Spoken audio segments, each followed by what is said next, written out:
This video here is me putting on socks with a pair of salad tongs, actually, from the dollar store. So,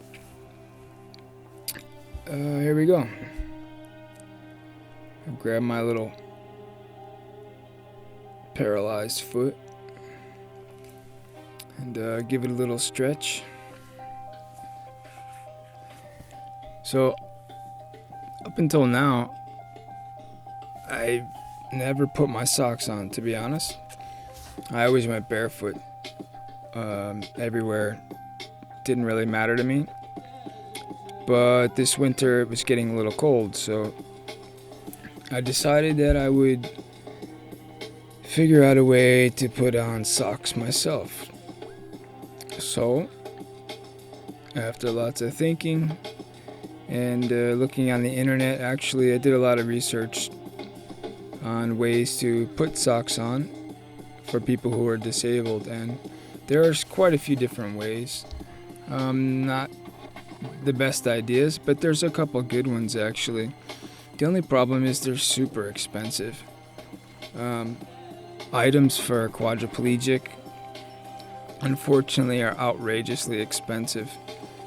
And to be honest, they don't always work for quads. They're sometimes made for people who have an injury that's less, maybe as a paraplegic or MS or something like this, where they have a little bit of ability in their fingers or their hands.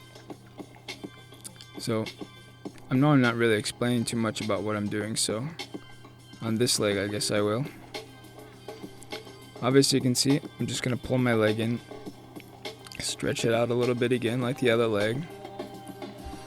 And on these tongs, basically what I did was I took 2 small squares of rubbery grip material that you would use to cover your shelves with.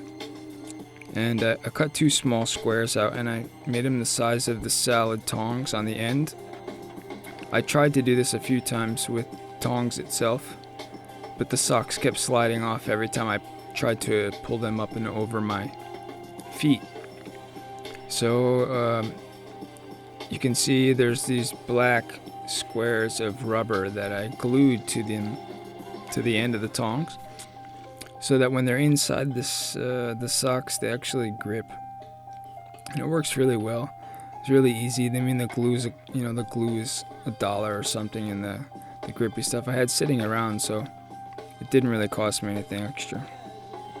So you can see I could just hook them with the opposite hands, so I can push them apart or pull them apart, whatever. And I just open it up and slide it over the tip of my foot. And after I do that, what I do is I take my thumb and I push it in upside down, hook my nail on the sock, and then I just force my arm with my shoulder and push it up over my heel. And after a little bit of fidgeting, I force my thumb, or eventually my index finger, in the side of the sock, and then squeeze with my other hand and pull the sock back. And there you go.